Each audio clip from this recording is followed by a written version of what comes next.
dans ce webinaire. Donc, cette année, dans Quoi de neuf dans l'édition, 48 ans ont été pensés comme des boussoles pour se repérer dans l'offre éditoriale jeunesse.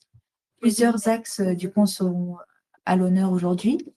Des lancements de collections, des labels ou des séries, ou encore la mise en avant d'auteurs et autrices émergents et des nouveaux talents, ou encore des maisons d'édition à découvrir, des avant-premières de collections à venir en 2026.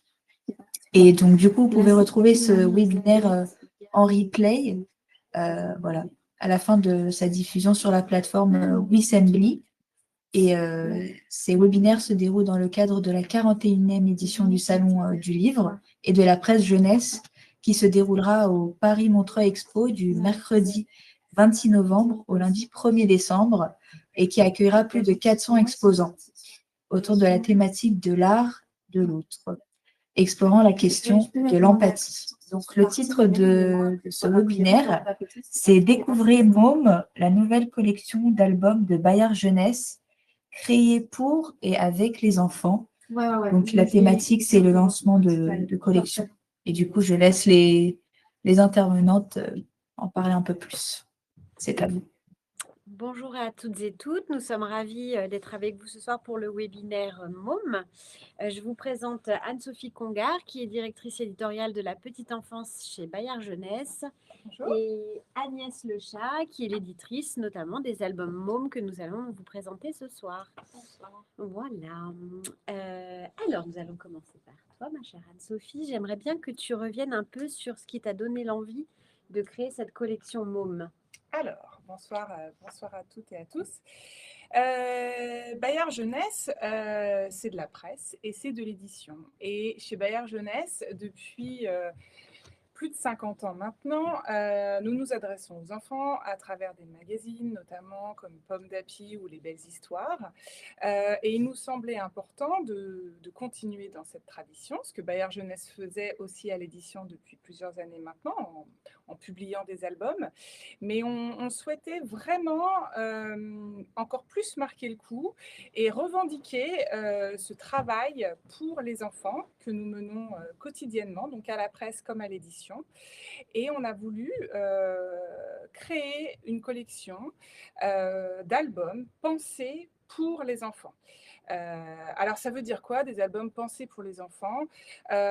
Pour nous, c'est vraiment très... On revendique vraiment le fait de proposer des textes et des dessins qui ne flattent pas forcément notre ego d'adulte, de libraire, de bibliothécaire, mais qui s'adressent et qui répondent aux besoins des enfants. Des enfants entre 3 et 6, 7 ans. Ce sont des âges où on a besoin de rêver, où on a plein de questions, où on veut découvrir, où on veut rigoler, et proposer des albums qui leur parlent, qui parlent aux enfants, qui n'oublient pas ce qu'ils sont et quels sont leurs besoins aujourd'hui. C'était pour nous très important. Donc, on a créé MOM. MOM, c'est une collection d'albums pour ces enfants de 3 à 7 ans, 7-8 ans. Et alors, une fois qu'on a dit qu'on voulait faire des albums pour les enfants, c'est bien joli, mais il faut s'en assurer. Et le principe de cette collection, c'est qu'on fait bien sûr appel à des auteurs et illustrateurs de talent, on y reviendra. Mais pour s'assurer que nos albums répondent bien aux besoins des enfants et leur correspondent bien aujourd'hui, on fait quelque chose qui est aussi un héritage de la presse, c'est qu'on va lire ces albums en école. Agnès, ici présente, va vous raconter comment ça fonctionne, mais on va lire les albums à différentes étapes de leur élaboration auprès d'enfants. C'est un vrai partage, un vrai projet de classe. Et les enfants suivent comme ça l'évolution d'un album. Et nous, c'est la certitude pour nous que nos textes et que les dessins des auteurs-illustrateurs tombent bien, sonnent juste. Alors justement, Agnès, concrètement, comment ça se passe, cette lecture d'albums avec les écoles? Alors, oui, alors je vais tout au long de l'année dans la même classe de maternelle. Ça peut être une grande section, une moyenne section. C'est un vrai projet de classe, donc bien sûr avec la complicité d'un enseignant qui accepte de me confier sa classe par petits groupes tous les 3 semaines, tous les mois. Je commence par me présenter, bien sûr, à cette classe pour leur expliquer, parce que bon, voilà, c'est qui cette dame qui déboule chez eux, pour expliquer un peu le projet. Je fais des livres, mais je ne les écris pas, c'est pas moi qui les dessine, il y a un auteur, un illustrateur derrière, mais on commence par des crayonnés, donc ça c'est vraiment quelque chose qu'ils comprennent, parce que c'est comme eux, en fait, quand ils font un dessin, il y a d'abord un dessin au trait, et puis souvent après ils colorient ou ils mettent du feutre ou de la peinture. Donc voilà, je leur explique la démarche en leur disant que moi, je vais venir leur lire des livres qui ne sont pas finis, donc ce ne sera pas toujours très facile pour eux, mais que comme ils sont très malins et très attentifs, ils vont m'aider. Je viendrai leur lire l'histoire donc à différents stades, au niveau des crayonnés et puis peut-être après aussi avec les couleurs. Et ils auront le droit de me parler, de dire ce qui leur passe par la tête. C'est pas un travail scolaire, il n'y a pas de récompense, il n'y a pas une bonne et une mauvaise réponse. Donc en fait, je les prends par petits groupes de 6 maximum dans une salle à part. On se met vraiment tranquillement de côté. Je commence aussi avec un contact, qu'est-ce qu'ils aiment lire. D'une séance sur l'autre aussi, ils me reparlent de la lecture d'avant. L'autre jour, quand je suis arrivée dans la classe, ils me hurlaient, lis-moi tel titre. Enfin, ils surlignaient le titre, c'était très drôle parce que je venais pour lire autre chose cette fois-ci, mais ils avaient vraiment la mémoire du précédent. Et donc, on s'installe, je leur lis et ils ont le droit de parler, de s'exprimer. Et ce qui est très intéressant, c'est effectivement, dans un premier temps, déjà de voir s'ils accrochent, ils entrent dans l'histoire. Alors évidemment, les enfants, ils ont tous des comportements différents. C'est pas parce qu'on a l'air de regarder ailleurs que on n'est pas intéressé. Il y en a qui veulent à tout prix tout le temps me couper, parler, donc il faut que j'arrive aussi à raconter sans être trop interrompue. Mais aussi, ce qui est très intéressant, c'est les associations qu'ils font, c'est tout ce que ça éveille chez eux. Voilà, pour moi, c'est gagné quand ils se mettent à me. Ah ben oui, moi aussi, puis alors ma grand-mère, puis moi, j'ai vu ça, j'ai fait ça. Qui rit au moment où c'est drôle, parce que si l'histoire est comique et puis qu'ils font des têtes d'enterrement, il y a un petit problème. Qui sont touchés, voilà, il y a des moments, ils sont bouche bée. Et puis on voit que certaines histoires, on arrive en disant, oh là là, celle-là va pas être facile, ça passe Ils comme nous une lettre. surprennent. Voilà, ça va passer comme une lettre à la poste. Une autre, on se dit, c'est oups. Et puis là, en fait, ils pointent du doigt des difficultés qu'on n'avait pas forcément vues. Pourquoi? Parce que on a une habitude du langage, des expressions toutes faites, voilà, sur l'écriture, de toute façon, qui est beaucoup plus élaborée qu'eux. Donc, eux, ils butent parfois sur des choses ou des malentendus, où l'image, le visuel peut tout à fait aussi les emmener ailleurs. Donc, ça permet de rectifier et l'image et le texte, de revenir aussi vers l'auteur en disant, bah, c'est pas le fait du prince. Moi, si je vous demande de faire évoluer un peu, par exemple, l'entrée dans l'histoire, c'est toujours le moment important d'entrer dans l'histoire et de capter, de prendre l'enfant par la main et qu'il entre. Si l'entrée est trop compliquée, il n'entrera pas. Ça, justement, vous l'expliquez aux auteurs? Oui, alors en fait, on y va toujours à deux.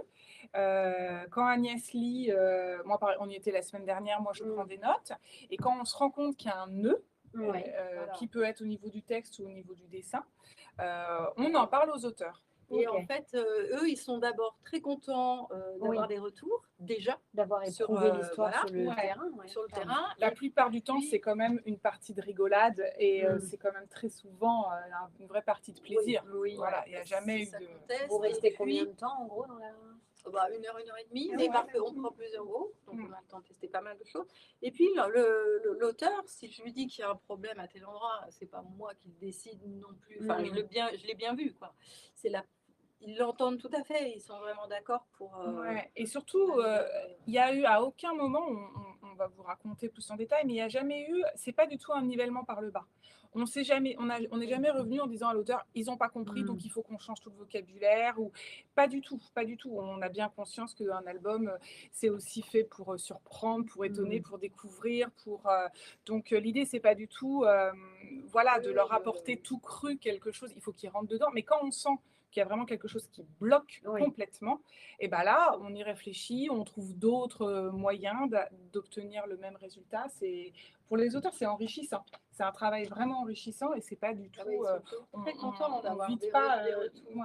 Est-ce que vous avez un exemple comme ça qui vous viendrait en tête d'un album? Alors, on y réfléchissait ce matin. Alors, voilà. Avec les derniers dinosaures, par exemple, et qui racontent une histoire de dinosaures qui qui ont tous disparu au moment du Big Bang, sauf une certaine race de dinosaures qui se nourrissaient de feuilles d'arbres, mais en fait c'était des Des feuilles de dinosaures, livres. voilà. Et en fait, grâce à ces feuilles de livres qu'ils mangeaient, ils étaient très malins, ils ont su voir que le Big Bang allait arriver, et donc ils se sont cachés dans des cavernes, et alors que tous les autres dinosaures avaient disparu, eux, ils sont restés dans une caverne. Et en fait, le switch du bouquin, c'est quand même de dire que, en fait, ils ont survécu pendant des siècles, planqués, ils sont devenus tout petits dans cette caverne, et qu'un jour, ils vont ressortir dans le monde d'aujourd'hui. Et alors, c'est vrai que cette transition temporelle, elle n'était pas simple. Voilà.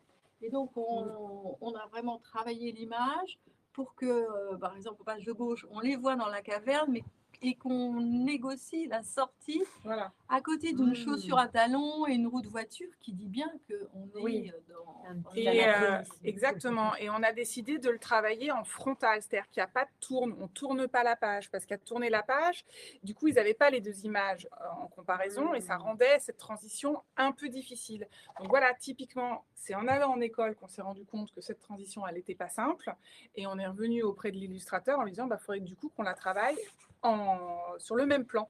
Et après, on passe dans la vraie vie.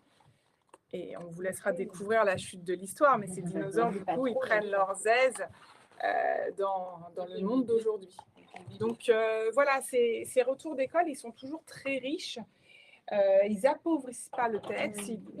Les auteurs ne se sentent pas dépossédés de leur... Mais par contre, on garde bien en tête notre public, ce pourquoi on écrit et comment ce sera lu après. Ça, c'est très important aussi. Donc l'auteur n'est pas remplacé par les enfants. Il ne manquerait plus que ça. Non. Jamais. Vous travaillez avec beaucoup d'autrices d'ailleurs et beaucoup d'auteurs sur ce catalogue. À peu près combien, vous savez, maintenant à l'heure d'aujourd'hui? Oh là là. Alors, la collection est sortie en mars l'année dernière. Alors, on n'a pas du tout vocation à inonder le marché d'albums. On fonctionne au coup de cœur. Donc, on publiera en gros une dizaine d'albums par an. Jusqu'à présent, on a travaillé effectivement principalement avec des autrices illustratrices. Donc en gros, 10 albums par an, un auteur, un illustrateur à chaque fois. Si mes calculs sont bons, ça fait une vingtaine d'auteurs illustrateurs par an. Voilà. Là, actuellement, on est sur combien d'albums MOM? Alors là, jusqu'à présent, on en a publié, alors je vais vous les montrer. On a donc lancé la collection avec Les Derniers Dinosaures de Géraldine Collet et Claire Schartz, dont Agnès vient de vous parler, La Maison Maman de Jo Osland et de Léa Decamps. Jo Osland, qui est très identifiée aussi en tant qu'autrice Bayard Jeunesse, avec Un oiseau dans la classe notamment. Et deux plus petits formats. En fait, on s'adapte à l'univers des auteurs-illustrateurs. Et là, il y a des dessins qui vivent mieux quand ils ont de l'espace et d'autres qui vivent mieux en plus petit. Petit format n'est pas forcément égal à petit en tranche d'âge. Pas du tout. Non, parce que dans celui-là, par exemple, il y a 3 histoires différentes et c'est vraiment accessible à un enfant. Alors, Zélie et Siméon, c'est à lire, et vous avez un texte et une illustration de Chloé Almeras. Qui permet le petit fil permet de s'arrêter dans la lecture parce qu'il y a 48 pages. Ça, c'est 3 histoires de deux petits copains qui éprouvent leur amitié. Et le dernier qui a fait partie du lancement s'appelle Catherine, vous l'avez peut-être vu passer aussi, un texte d'Émilie Chazeran illustré par Marion Coquelicot. Et ça, tu disais petit format public plus jeune, non. Et notamment celui-là, il est particulièrement savoureux parce que ce n'est pas une happy end.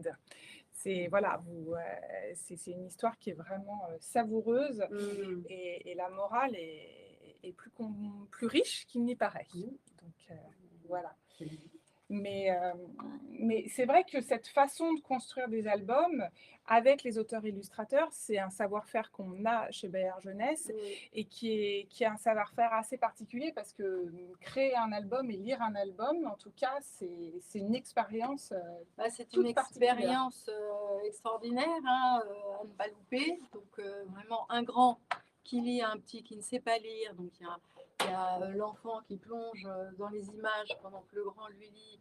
donc qui est toute écoute, donc bien sûr dans la relation, dans la voix, dans la proximité, il passe énormément de choses de l'ordre de l'affect. Si l'histoire fait un peu peur, ben, on va être rassuré. Si l'histoire est drôle, il va y avoir une complicité dans l'humour partagé.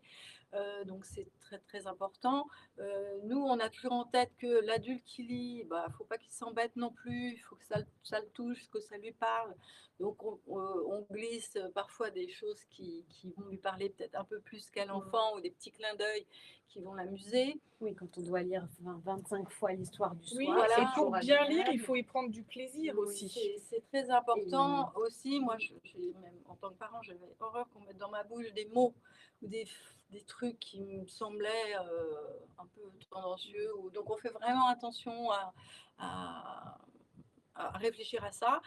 Cette lecture, elle doit être confortable parce que les parents, ils ne sont pas comédiens. Ils lisent parfois sur le lit le soir avec une petite loupiote de rien du tout, un peu dans le noir. Donc, on fait vraiment attention à ce que le texte, déjà, eh bien, soit bien lisible dans la page, de faire des pavés de texte où la coupe de souffle soit bien placée parce que pour poser sa voix correctement, il ne faut pas faut pas se lancer dans une phrase qui n'en finit plus. Donc, en fait, quand on coupe le texte au bon endroit et qu'on va à la ligne, on reprend son souffle et on lit mieux l'histoire. Et donc, l'enfant la comprend mieux et le plaisir est partagé. Il est important aussi, je ne sais plus ce que je voulais dire, la taille de leur Non, voilà, on discours. fait vraiment attention à l'oralité. C'est comme ça qu'on travaille les textes pour qu'ils soient bons en bouche et qu'ils Voilà. sonnent bien, qu'ils sonnent juste. Et justement, vous nous avez fait faire, suite à vos rencontres en classe, à la façon justement des fois un peu théâtrale de pouvoir lire les histoires le soir. Pour les professionnels du livre, justement, on a fabriqué pour les albums mômes des kamishibai. Donc les kamishibai, on n'en a pas pris avec nous, mais ce sont ces petits théâtres en bois qui permettent de lire des histoires à l'adulte façon très théâtre. Et justement, ces kamishibai sont destinés aux professionnels du livre, donc libraires, bibliothécaires, documentalistes et parfois aussi professeurs, pour pouvoir lire l'histoire en classe et vraiment interpréter l'histoire à sa façon et attirer d'autant plus le regard et l'attention de l'enfant sur le Cette texte. oralité, d'ailleurs, moi je dis souvent aux auteurs quand ils coincent sur un texte, lisez-le à voix haute chez vous et ça résout énormément de problèmes parce que c'est aussi nous, quand on a travaillé très longtemps sur un texte à l'écrit, qu'on lit avec nos yeux, c'est vraiment au moment où on lit aux enfants que si on bute dans une phrase ou qu'on remplace un mot par un autre, c'est là qu'on se dit tiens, qu'il y a un problème. on coince. Il ne faut pas que le parent ou le grand qui lit ait ce problème-là parce qu'il va perdre. Alors pour nous aussi, ce qui est très important, c'est ce que j'appelle les histoires millefeuilles, c'est-à-dire qu'un album, si on le lit une fois et puis terminé, on le range, c'est quand même un investissement un peu compliqué et pas satisfaisant. Et en fait, une histoire, elle ne va pas s'épuiser en une lecture. À chaque lecture, l'enfant va repérer dans les images des choses qu'il n'aura pas vues, et puis il aura une meilleure acuité. Il n'aura pas forcément vu toutes les allusions, tout ce dont ça parle. Il va pouvoir aussi en discuter avec l'adulte. On a des histoires, on a publié des histoires, où on va publier des histoires où on peut vraiment, comme jour de stress pour la maîtresse, on peut se demander si toute l'histoire, c'est de la pure invention des enfants qui fantasment que la maîtresse, il lui arrive des tas de catastrophes dans sa journée, ou si c'est vrai, puisque la maîtresse arrive en disant, mais vous savez, il va arriver des tas de catastrophes. Donc en fait, c'est aussi intéressant pour les enfants, cette entrée dans la littérature, parce que la littérature, c'est pas, voilà, plus tard ils liront des romans, c'est pas, on vous dit quoi penser du livre, et il y a une seule façon de le voir, et ça, cette dextérité-là des enfants à entrer déjà dans la littérature, dans des mots qui ne sont pas que des mots utilitaires, mais qui ouvrent l'imaginaire, qui les emmènent voilà, vers des personnages aussi qui ne sont pas forcément des humains ou un univers qui les éloigne de ce qu'eux, ils connaissent de la vie. C'est une richesse énorme pour eux de se dire, il y a des monstres, il y a des sorcières, il y a des fées, et il y a des mots très étranges qu'on a plaisir après qu'on va mettre en bouche, qu'on va mastiquer, qu'on va ingurgiter, dont on va faire son miel et qu'on va utiliser aussi comme complicité dans les familles aussi. On sait très bien qu'il y a des petites formules dans les livres qui qui Tout à deviennent fait. des gimmicks dans les... Enfin, voilà. Donc tout ça, tout ce plaisir de la lecture, on essaie de... Alors, pour vous raconter quand même en 2 mots l'histoire de Jour de stress pour la maîtresse, t'en parles pas après, je peux en parler maintenant. Oui, vas-y. Alors, Jour de stress pour la maîtresse, c'est l'histoire d'une maîtresse qui s'appelle Madame Baratin, qui est en retard un matin à l'école. Et les enfants vont lui trouver plein d'excuses. Ils vont dire, ah bah oui, elle est en retard, Madame Baratin, parce que... ah oui, on va vous en dire plus pour les kamishibai, tout à fait, juste après.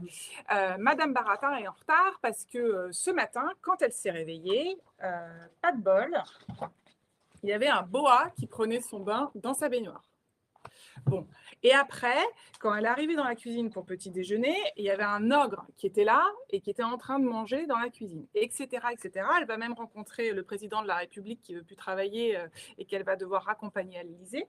Et c'est chaque enfant qui Et prend la chaque parole. enfant prend la parole. Au début, il y a un petit garçon qui dit « Ah ben non, mais c'est le boa », puis il y a une petite fille qui dit « Oui », puis après le boa, il y a eu l'ogre, etc., etc. Et à la fin, on termine l'album, la maîtresse arrive en retard, elle dit « Désolée les enfants, hein, vous imaginerez jamais pourquoi je suis en retard ». Et là, les enfants lui disent « Bah si, on sait, maîtresse ». Et on peut tout imaginer. Et ce petit mot, tous les enfants, en tout cas à l'âge où ils le liront, connaîtront pas la signification de baratin. Bon, et ben c'est ça qui est hyper savoureux aussi pour un adulte, c'est de pouvoir en discuter après avec eux, lui dire, à ton avis, qu'est-ce que tu en penses? Qu'est-ce qui s'est vraiment passé? Et puis, est-ce que c'est vraiment important ce qui s'est vraiment passé? Enfin, donc, comme dit Agnès, c'est vraiment un premier pas dans la littérature, et pour nous, c'est un album qui est très, très riche. Il est écrit par Sarah Turoche Dromery et illustré par Joël Dredemi, plein de D. Oui. Voilà. Est-ce que ça fait partie de tes coups de cœur ou est-ce que tu as d'autres Moi, c'est tous mes coups de cœur. Je pourrais vous en citer d'autres. Là, notre énorme coup de cœur de la fin d'année, c'est celui-ci. C'est-à-dire que ce qu'on ne vous a pas dit, c'est que ce sont des albums qui sont principalement des albums écrits et illustrés par des auteurs-illustrateurs français. Mais comme on fonctionne au coup de cœur, quand parfois on a un texte ou une illustration d'un auteur étranger, on le traduit. Et donc là, par exemple, c'est le cas pour la maison à la petite porte rouge, qui est d'une autrice qui est d'ailleurs au salon, si vous voulez passer pour une dédicace la semaine prochaine, elle sera là, Grace Easton. Vendredi soir et samedi après-midi. Voilà. Et ça, c'est un album un petit peu particulier dans la collection Môme, c'est qu'il a des rabats. Voilà. Et il raconte l'histoire d'une petite souris qui vit à côté de cette petite fille. Et un soir d'hiver et de grand vent, sa maison, il vit dans un tronc d'arbre, sa maison s'écroule. Voilà. Non, c'est dans l'autre sens. Voilà. Et donc, on a plein de petits rabats, c'est extrêmement fin. Et en fait, l'album va raconter, va réfléchir sur la notion de foyer. Qu'est-ce que c'est qu'une maison? Qu'est-ce que c'est qu'un endroit où on se sent bien? Parce que la petite fille va aider la souris à retrouver un domicile. Elle va lui proposer plein de petites maisons différentes. Et rien ne va convenir à la petite souris. Et à la fin, toc, toc, toc. On dit pas. On ne vous raconte pas la fin, vous verrez la fin, mais voilà. C'est un très bel album. C'est le seul avec des flaps dans la collection de Môme. Enfin, c'est le premier, pour l'instant, il y en aura sûrement d'autres. Ouais. Mais voilà, Grace, elle est anglaise. Et Agnès parlait de textes millefeuilles, mais les dessins aussi. C'est-à-dire que typiquement, cet album-là, je vous montre juste la page finale. Enfin, on peut regarder, on peut s'y perdre pendant... dans la cuisine, voilà. Ah oui, là, par exemple, on a un dessin, une double page qui est extrêmement riche. On a plein de flaps dans tous les sens. Donc, l'enfant peut se perdre et à chaque lecture, il peut découvrir quelque chose qu'il n'aura pas vu à la lecture d'avant. Ouais. J'adore. Juste pour en revenir sur les kamishibai. Donc, les kamishibai, on en a fabriqué quelques-uns. Ils sont en bois tout simple, fabrication France, et on les envoie. Oui, voilà. Alors je laisserai mon mail justement dans les messages. Là, comme ça, vous pourrez m'adresser votre demande et on regardera au niveau des réservations à quelle date vous en avez besoin et si on peut vous les envoyer au moment où vous en avez le plus besoin. Sinon, on refera un planning et vous me direz quand est-ce que vous avez aussi l'opportunité de les recevoir. Mais c'est vrai que pour nous, ces kamishibai, c'est vraiment, on boucle la boucle. On commence les albums en les lisant avec les enfants, on termine en les lisant de façon théâtrale. Ouais. Agnès, quand elle lit en classe, elle n'a pas de kamishibai, mais elle a ses feuilles, elle les sort, elle les montre comme ça. Ils sont tous complètement à suivre complètement happée par le dessin. Donc, c'est la même démarche que pour le Kamishibai. Et vous, chère Agnès, avez-vous des petits coups de cœur? Alors moi, un coup de oui, cœur j'ai un coup de cœur. Alors là, je vous montre le livre sous forme d'épreuve parce qu'il n'est pas encore publié. Mais ça va être mon coup de cœur. C'est le jour où nous sommes devenus les louves. Un texte d'Aliénor de Broc, qui publie d'ailleurs chez Bayard aussi des romans. Une voisine qui vient de Voilà. sortir en Et septembre. c'est une histoire. Bon, d'abord, on publie des albums qui font rire, des albums qui émeuvent, mais on a aussi une trace qui est une parole de Bayard aussi sur des sujets de société qui nous interpellent et sur lesquels on a l'impression qu'on a une parole. Et là, c'est sur ça se passe dans la cour de récréation. C'est les petites filles qui sont toujours coursées par les garçons qui sont les loups. Donc c'est vraiment un album qui interroge les stéréotypes de genre qui sont inscrits en fait dans la vie des enfants dès tout petits. Bon, on sait aujourd'hui qu'on a quand même un problème avec la violence, qu'elle est souvent masculine, où il y a des rôles aussi déterminés dès tout petit. Et donc, ces petites filles qui aiment bien se faire courser, mais enfin, parfois, c'est plus ou moins agréable. Elles vont, alors c'est raconté par une narratrice au jeu, elles vont à la faveur d'un soir où la petite fille raconte à sa maman quand même que c'est toujours les garçons qui font les loups et c'est toujours les petites filles qui font les petits cochons, et la maman leur raconte l'histoire d'une louve. Les louves, ça existe, il n'y a pas que des loups. Elle leur parle de la louve de Rome qui a nourri Romulus et Rémus. Et cette petite fille, ça fait son chemin dans sa tête, elle en parle à ses copines et elles disent mais nous aussi on peut être les loups. Alors parce que être le loup, le jeu du loup à l'école dans la cour de récréation, ça peut être sympa, mais ça peut être aussi un petit peu anxiogène aussi. Voilà. Parfois. Et en fait, elles vont revenir à l'école, elles vont en parler entre elles et elles vont se planter devant les garçons et vont dire aujourd'hui les loups c'est nous. Et le jeu va s'inverser. Alors attention, il n'est pas du tout question de dire que le pouvoir il passe du côté des garçons, que c'est maintenant les filles qui vont être des prédatrices. Au contraire, c'est de dire voilà, on peut être tous. D'ailleurs, la dernière scène, le jeu est bien mieux vécu quand voilà, c'est pas forcément.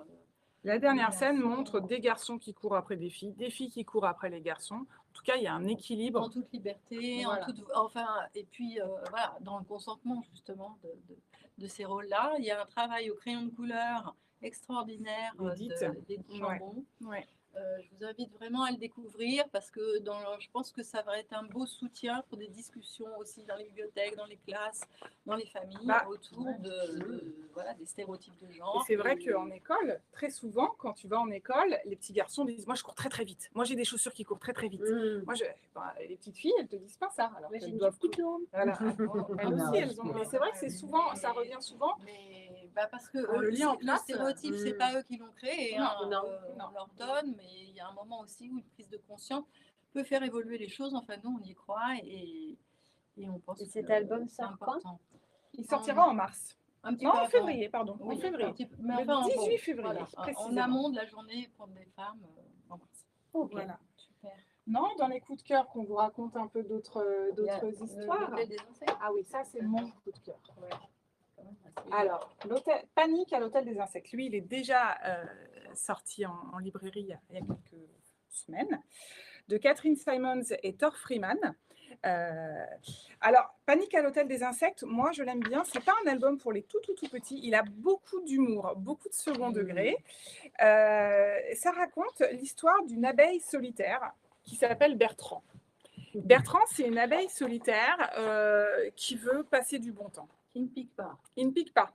Il ne pique pas. Détail très important. Et il veut partir tranquille en vacances, qu'on lui foute la paix, et il va à l'hôtel des insectes. Quand il arrive dans cet hôtel, il est accueilli par une sauterelle assez snob à l'accueil. Il est dans un palace. Et bon, il est un peu en décalage avec tout le monde. Il ne se trouve pas trop de copains. Bon. Il est un peu ostracisé parce que tout le monde a peur qu'il pique. Tout à fait. Il lui dit je pique pas. Je pique pas, je pique pas. Regardez, là, il va au théâtre. Je trouve que les dessins de Thor sont vraiment très très drôles. Bon, voilà, les vacances se passent et puis tout d'un coup, alerte générale, il y a une sirène qui retentit dans l'hôtel il y a un affreux gamin du nom de Gabi qui arrive et qui commence à détruire l'hôtel. Et à bouffer. Et à manger des insectes. Bon, regardez-moi ça. Quel horrible gosse. Non, c'est très drôle. Et en fait, ce qui se passe, c'est que tous les insectes, adieu mon cruel, tous les insectes vont voir Bertrand et lui disent pique-le, Bertrand, pique-le, pique-le. Mais puisque je ne pique pas. Mais Bertrand ne pique pas. Mais Bertrand, il pique pas, mais Bertrand, il observe et il trouve une solution pacifiste pour que Gabi aille voir ailleurs. Notamment en demandant à des papillons de s'envoler parce qu'il a remarqué que ce petit Gabi, il aimait bien la couleur. Et donc, Gabi va suivre les papillons et il va laisser tranquille l'hôtel des insectes. Et tout est bien qui finit bien. Et voilà, moi, cette histoire, je trouve que c'est exactement ce qu'on disait tout à l'heure. C'est une histoire, alors je dirais 1000 pattes ou 1000 feuilles, mais en tout cas, il y a énormément de choses à regarder.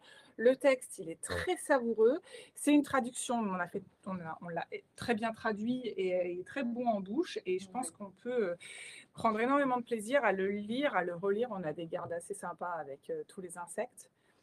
À le lire, à le relire en tant qu'adulte et en tant qu'enfant.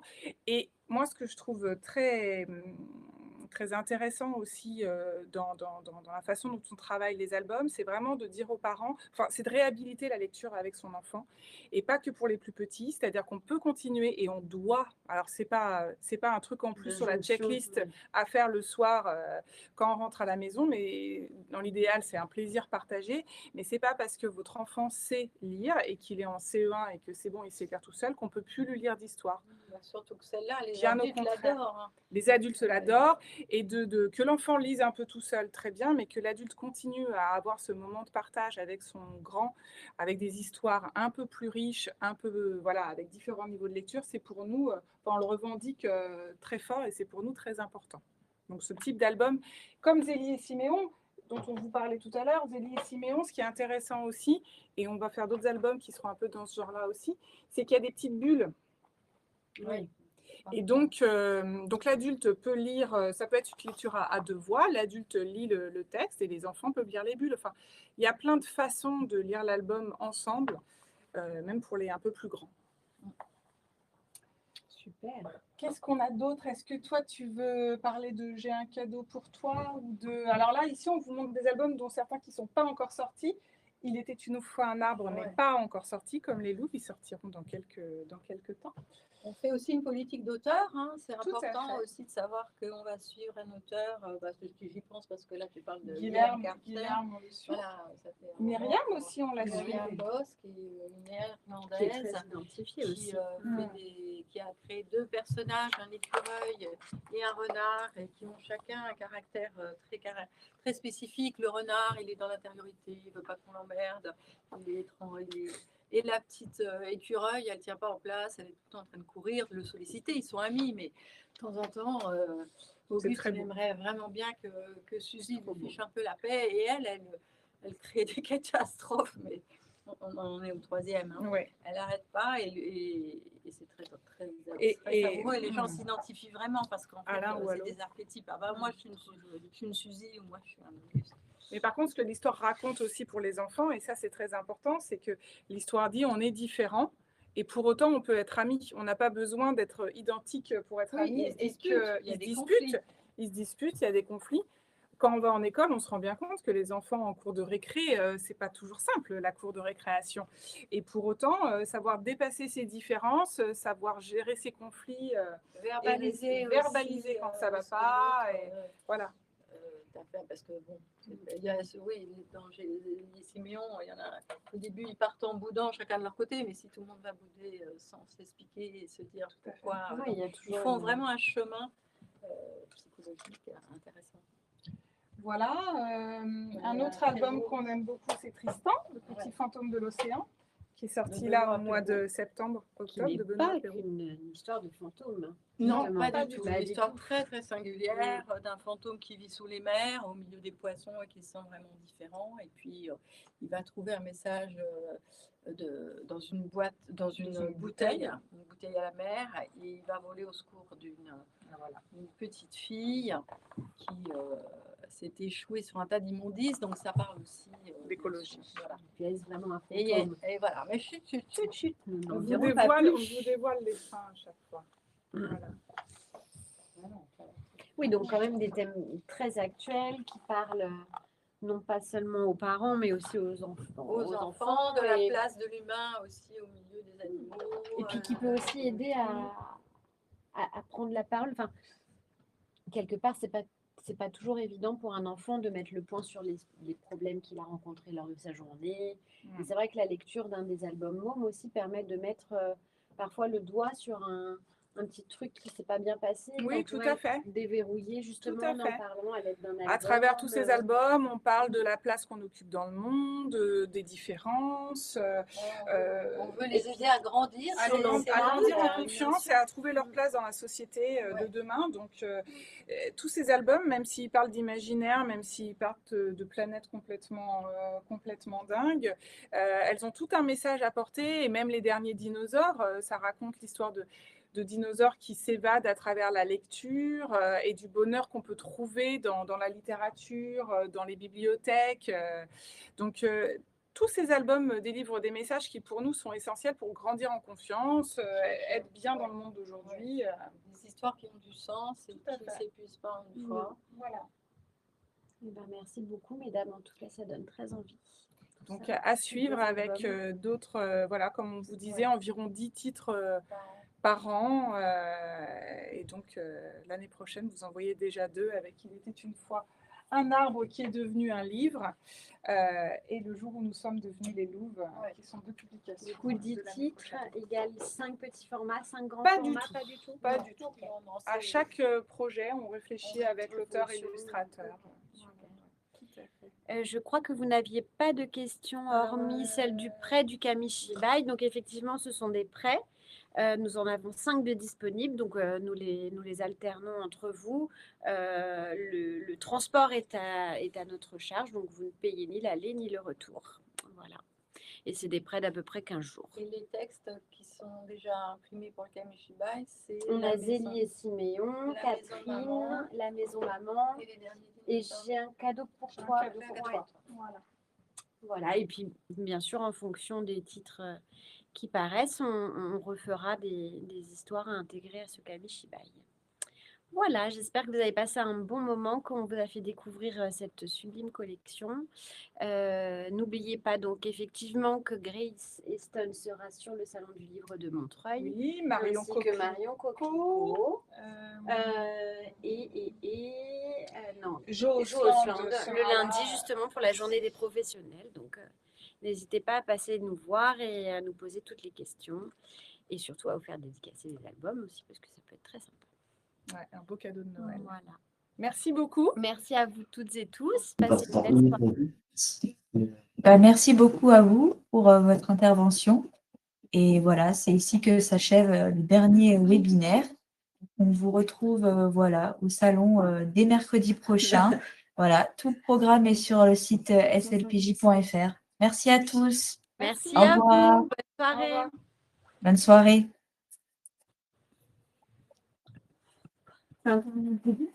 Ah. 756. Les autres, je peux les ranger la semaine prochaine. On a marché sur la lune. Oh.